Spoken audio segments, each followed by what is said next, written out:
नमस्कार. आज आम्ही पोहोचलो आहोत की परभणी जिल्ह्याच्या पाथरी तालुक्यातील लिंबा ह्या गावामध्ये. तर पाहिलं तर सर्वत्र महाराष्ट्रामध्ये मोठ्या प्रमाणात पाऊस झाला आहे. जवळपास 200 डिग्री सेल्सिअसच्या अंदाजात पाऊस झाला आहे. तर तुम्ही पाहू शकता की आज आम्ही ज्या शिवारामध्ये आला आहात त्या शिवारातली कशा प्रकारे परिस्थिती. सर्वत्र आपल्या सोबत जे आहेत इथलचे स्थानिक लेवलचे शेतकरी आहेत. तर शेतकऱ्यांची भावना जाणून घेऊची. सर, पहिल्यांदा तुमचा परिचय करू द्या. मी सुरेश शिंदे, राहणार लिंबा. बरं सर, जवळपास आपल्या ह्या परिसरामध्ये मला वाटते 3 दिवस झाला पाऊस होता एकसारखा. तर पावसाचा परिणाम हे शेतकऱ्यावर झाला. शेतकऱ्याचं जवळपास कशा प्रकारे नुकसान झालं असं काय सांगा? यावर्षी वेळेवर पेरण्या झाल्या होत्या. जूनला पेरण्या झाल्यामुळं पीक पण चांगलं आलं होतं. पण शेतकऱ्यांना असं कधी वाटलं नाही की एवढं संकट येईल आणि एवढ्या मोठ्या प्रमाणात पाऊस पडेल. आणि त्याचं असं झालं की 1 आणि 2 आणि 3 सप्टेंबरला एवढा मोठ्या प्रमाणात पाऊस पडला. त्यामुळं जे चांगल्या प्रकारे जे पीक आलं होतं, सोयाबीन असेल, कापूस असेल, ते पीक त्या पावसानं पूर्ण त्या पिकाचे नासाडी झाली.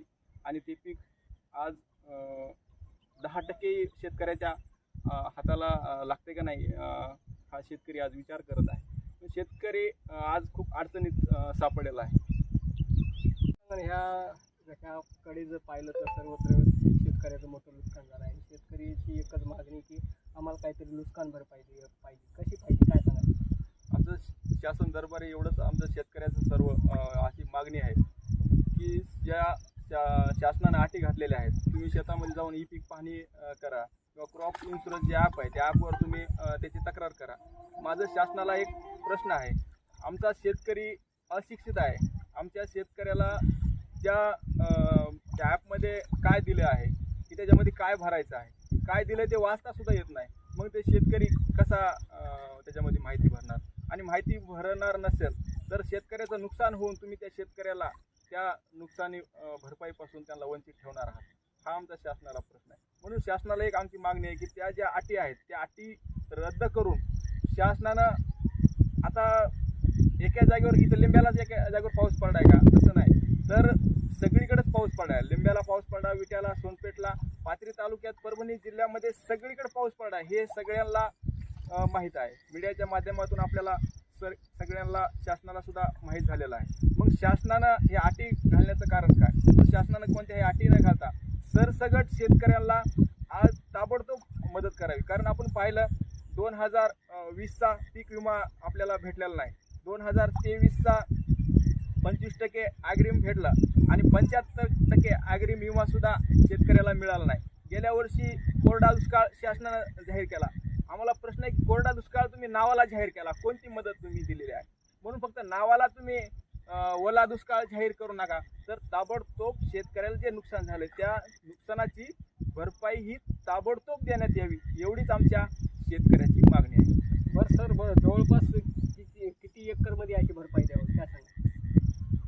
आता एकर मध्ये जर सांगायचं झालं तर आज शेतकऱ्याने एकरी 30-40 हजार रुपये जे खर्च केलेला आहे ते खर्च तरी त्या शासनाला त्याची भरपाई देण्यात यावी.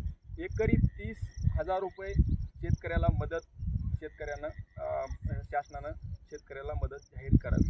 केवळ जाहीर न करता ताबडतोब त्यांच्या खात्यामध्ये शासनानं ही रक्कम आज म्हणजे हे करावी, देण्यात यावी, एवढी सर्व शेतकऱ्याची मागणी आहे. आणि आज फक्त हे जे शासन आहे ते दिखावा करत आहे. आज गावोगावी जात आहे, फोटो काढत आहे, व्हिडिओ काढत आहे. हे जे दिखावा न करता तुम्ही शेतकऱ्यांना ताबडतोब मदत द्यावी हीच आमची मागणी आहे. तुम्ही पाहिलं हिंगोली साईडचे जे आपले आमदार असतात संतोष बांगर, त्यांचा जे व्हिडिओ सर्वत्र महाराष्ट्रामध्ये व्हायरल होते, त्याच आमदाराला का वाटलं की आपण स्वतः पाण्यामध्ये उतरावं आणि एक कुटुंबाची मदत करावी?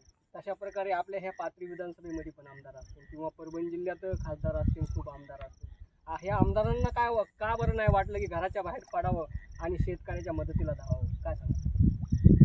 ते संतोष बांगर जे आमदार आहेत ते कोणत्याही पक्षाचे असतील, कोणत्या विचाराचे असतील, ते आम्हाला काही घेणं देणं नाही.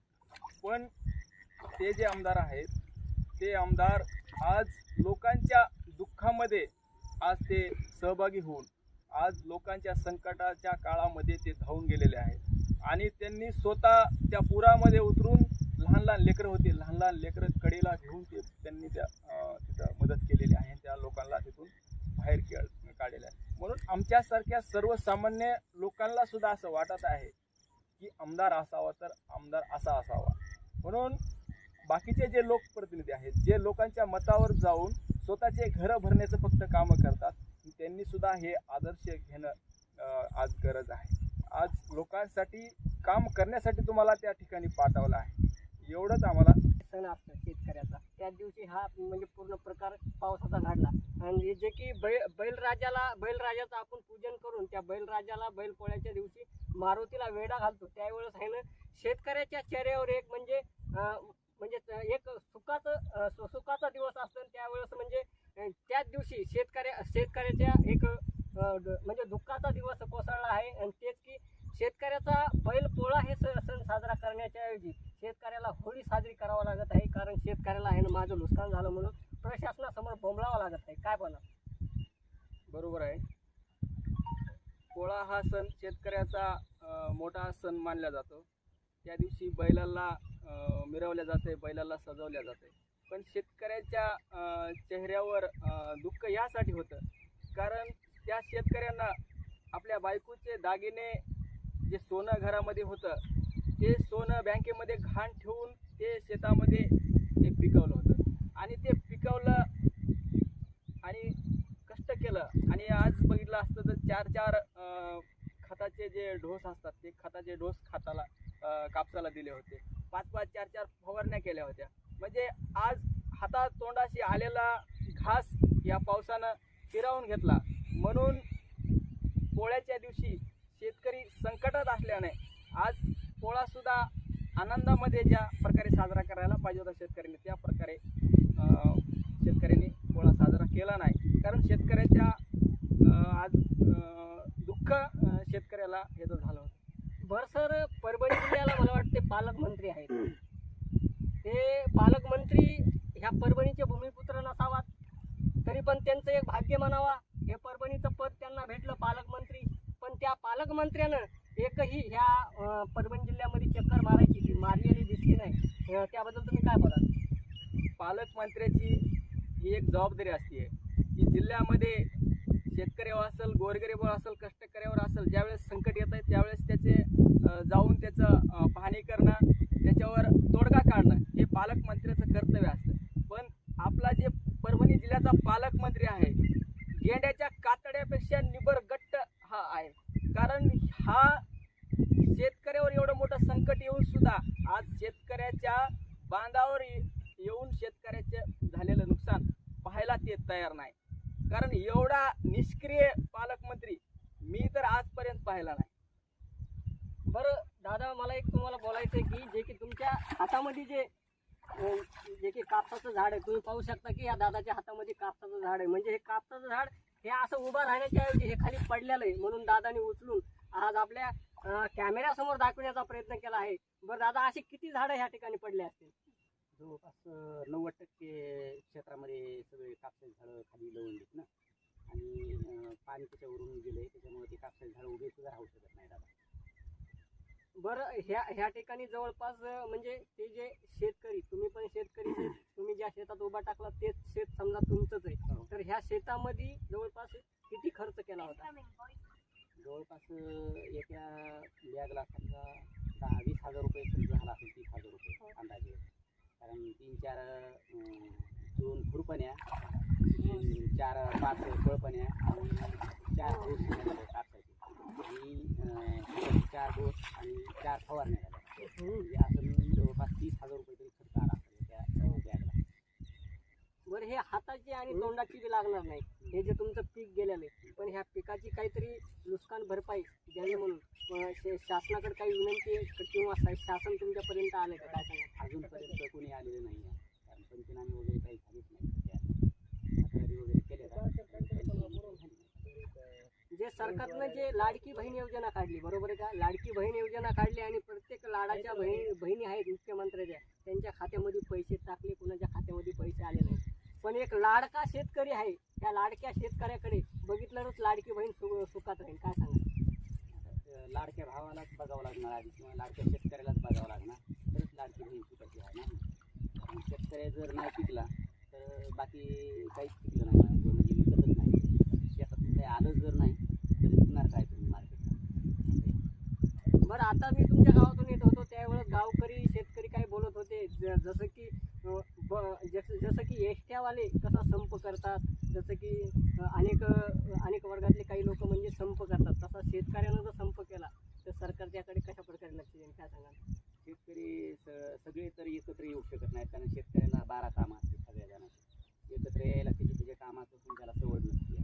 सगळे जर एकत्र आले तर एक दिवस समजा संप करू शकतील, जास्त तर कधी नाही. जर सगळ्यांनी एकजुटीने जर संप केला तर सरकार कसं तरी म्हणजे पंचनामे वगैरे करा येऊ शकते. पण सगळे शेतकरी असे एकत्र येऊ शकत नाही, प्रत्येकाच्या मागं कामं असतात. बरं भैया, मला एक तुम्हाला बोलायचं आहे की जर शेतकऱ्याचा मोठा संप जर झाला तर शेतकऱ्याच्या शेतीमधला माल जर मार्केटला नाही गेला तर त्याचा काय परिणाम होईल? जर शेतकऱ्याचा माल जर मार्केटला नाही गेला तर उपाशी राहू शकतील लोक.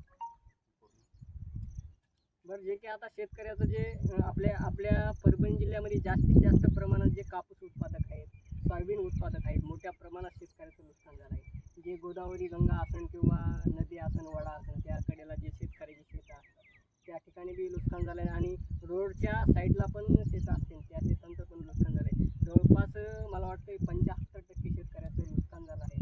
आणि अशा प्रकारे शेतकऱ्याचा एक आता म्हणजे उठाव व्हायला आहे की आपण एक संप करायचा, आणि हे संप जर असा केला तर पूर्ण महाराष्ट्रामध्ये कशा प्रकारे काय घडेल, काय सांगाल?